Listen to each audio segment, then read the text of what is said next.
So you play a woman definitely not to be messed with. She's very scary, but you can't help but admire her. I just wondered, do you have anything in common with her? No, I don't. And it was quite unusual for me that because usually you usually do find some sort of theme of commonality with a character, and I thought actually this one I've got nothing in common with her, and that's why it's so liberating, really. Um, yeah. It's really a traditional sort of man's role, really. Can you talk a little about that?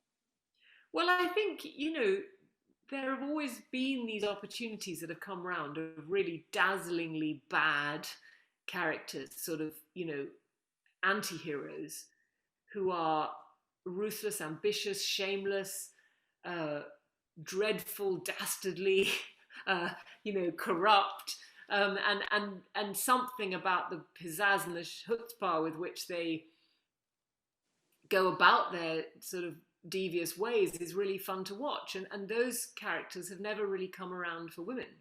I remember watching The Wolf of Wall Street with Leonardo DiCaprio and thinking, oh my gosh, what would it be like if, if a woman got the chance to play a role like that, with all the bad behavior and all the, the scheming and the planning and the sort of, brilliance of design and then Here Comes I Care a Lot. And I thought, wow, this is it. This is maybe not on quite the same scale, but still, you've got someone with a hustle, someone who wants to get rich, someone who does get rich, someone who seems to be living the dream, the kind of satire on the American dream, you know, get rich by doing everything that's immoral. um, How much fun was it to be bad? oh, it was really fun. I mean, the whole, and also because, it's also quite fun to be bad in a cast of characters where nobody's really good. Jay doesn't give you someone else to root for. It's not quite like playing the villain, like the villain in a Bond film where you are the villain. There's no one good, in this film. But then no one is all bad either. So what do we end up thinking about Marla? Do we want her to die? Do we want her to survive? Do we want her to win? Do we want her to lose?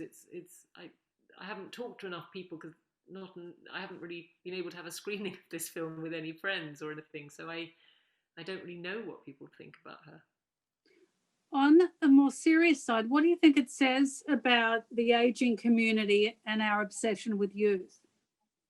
Well, I think it says a lot. I mean, the reason that Jay Blakeson, our writer, first wrote the script was that he was so appalled by reading the story on the news of a woman like Marla, of someone who got themselves appointed the legal guardian of a group of several elderly people and just took all their money and sort of completely stripped them of their assets. And he was so shocked by this, he thought he wanted to make it the subject of drama. And then he thought if he did it sort of all seriously, it would be unimaginably miserable and too much, really. And so he found this way to make the impact, but through a darkly comedic script. But I think it's the monetization of the elderly, the sort of monetization of them while simultaneously sort of sweeping them out of sight. I think I hate it. I fear it. I think we all sort of watch the film and fear for our future in a way. I'm always clamoring for, celebration of age, and I always. I mean, I really am, and I loved it when British Vogue put Dame Judi Dench on the cover, and there was this wonderful.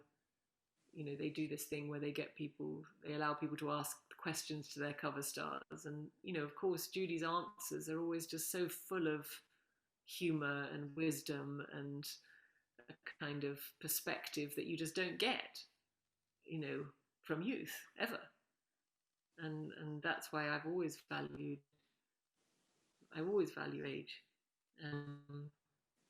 I look forward to age, actually. I look forward to who I'm going to be at 70, 80, 90, if I'm lucky. There is longevity in my family, so I'm hoping for 90. Great. Well, hopefully I'll talk to you again before then. Yes, hopefully. Thank Good. you. All right. Bye-bye.